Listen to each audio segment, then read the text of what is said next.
আসসালামু আলাইকুম দর্শক, স্বাগতম গ্রামবাংলা অবস্থান নতুন একটা ভিডিওতে। এই যে বাইস্তারা নিয়ে নামে পড়লাম মাঠে। বাইস্তা দুইজন বাইস্তা।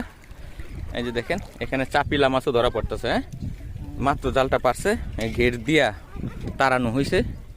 তারপরে এই যে দেখেন ছোট ছোট চাপিলা মাছ, এগুলো ধরা পড়তেছে। হ্যাঁ, এই যে দেখেন জাল একদিক দিয়ে তুলে যাবে, তারাইছে তো মানুষ মাছগুলা তারা খায়া একদিক না একদিক ছোটাছুটি করতে করতে জালের মধ্যে এসে আটকা পড়ে।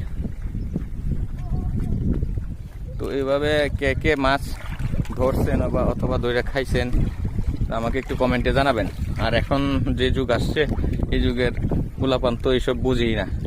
একমাত্র গ্রাম অঞ্চলে এখনো আছে এই চলটা, শহর অঞ্চলে তো এগুলো কখনো দেখেই নাই চোখে। এই যে দেখেন কি সুন্দর চাপিলা মাছ ধরা পড়ছে।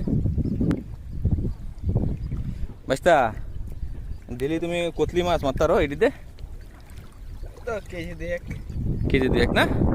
মাশাল্লাহ, কেজি দুয়ে গেলে তো ভালো। এই যে দেখেন দর্শক চাপিলা মাছ আমরা খাইতে পাই না, চাপিলা কিনতে পাই না, আর ওরা দেখেন চাল পাতলি লাগিয়ে পড়ে। তো দর্শক, ভিডিওটা কেমন লাগলো অবশ্যই আমাকে একটু কমেন্টে জানাবেন। আর ভালো লাগলে অবশ্যই আমার ভিডিওতে একটা লাইক দিবেন। আর নতুন যারা আছেন তারা অবশ্যই আমার চ্যানেলটা একটু সাবস্ক্রাইব করে দিবেন। আমার চ্যানেলের রিচটা একটু কমে গেছে, তো রিচটা বানানোর জন্য একটু লাইক করে দিন প্লিজ, সাবস্ক্রাইব করে দিন।